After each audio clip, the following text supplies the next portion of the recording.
Hey guys, today I'm going to do a quick video of my experience building the USS Voyager 1/1000 scale model kit. This will be the last of 3 that I had recently built, and I was waiting for this kit to come in for a long time. I had gotten really confident in my lighting abilities and decided to try fiber optics in order to achieve the navigation lights each Federation starship usually has. I have to continually shout out Star Trek model review kits and TrekWorks. I'll of course link both their YouTube accounts down in the description below.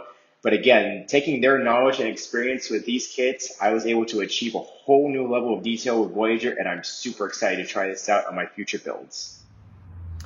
All right, now the amount of work that had to go into all of this in terms of lighting was immense. For the nacelles itself, I have a LED strip here, I think 3 LEDs, 5mm micro LED, and then I linked 3 micro LEDs with resistors to power the fiber optics on the top and the bottom of the nacelle and the impulse engines. Both nacelles have this setup. It was extremely compact. I'll probably put up pictures just to show you how much went into that. But that was easily the most difficult part, was just trying to fit so much of that light into this one little nacelle that's the size of my finger. It's literally the size of my finger. So I had done both of that.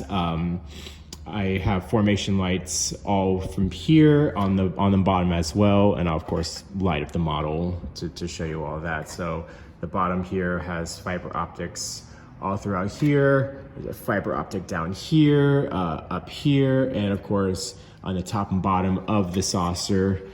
And then, like I said, the warp nacelles are all lit up, and the deflector dish is lit up, and of course, the entire window setup is all lit up. So I think I have a ring of LEDs in here. There's a micro LED for each of the formation lights. I had light blocked only the green and the red ones. I think that's the other way around, but kept the white ones unlight blocked just so they can just still provide light for all the windows throughout the model. And I initially was going to put micro LED back here for the windows, but thankfully the ambient light kind of did enough to get those to still be lit up.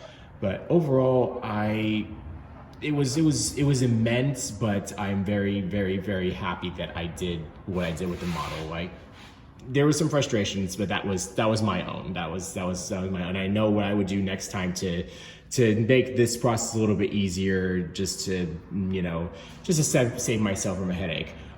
This model can run at 12 volts. I have resistors on for 12 volts for all the micro LEDs. However, these do run really warm at 12 volts, so it's still pretty bright at 9 volts.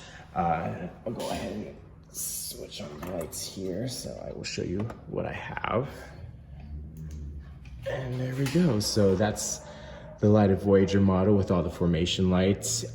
This one here sadly is a little dim, so you can't see it as well. But yeah, I'm so happy with how much detail came out of this with the lights that I provided for it. Let's give you a tour of all of that. Down at the bottom as well. Let's see there.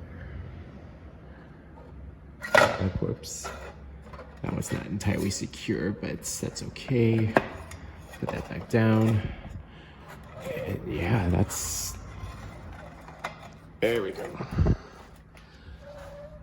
So I also, up here, these are actually decals, but I didn't want to just put decals for any of the windows whatsoever. So I just taken some really thin masking tape, just like I did with the windows on the sides here, and just mimicked it as much as possible. Same with up here on the bridge module. These are all windows. I just did masking tape to achieve that effect there.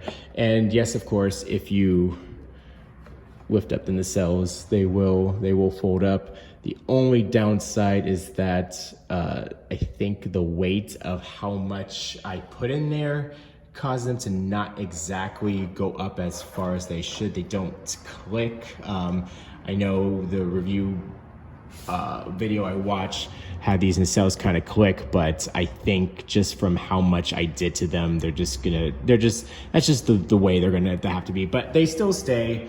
The effect is still there, and like I said, I after I finished putting on all the decals, like I was blown away by how much is in this kit here. In terms of painting, I did my own kind of pattern of hull paneling. I did a base coat I mixed up, and then a slightly bluer shade here, and then I did a slightly warmer shade here, just to kind of, you know, imitate what was on the box art. So yeah, there you go. That's USS Voyager. I'm so happy with this kit. It took me about 3 weeks to do, a few days of breaks in between. I worked on this, God, so many hours I put into this, but I love everything about it.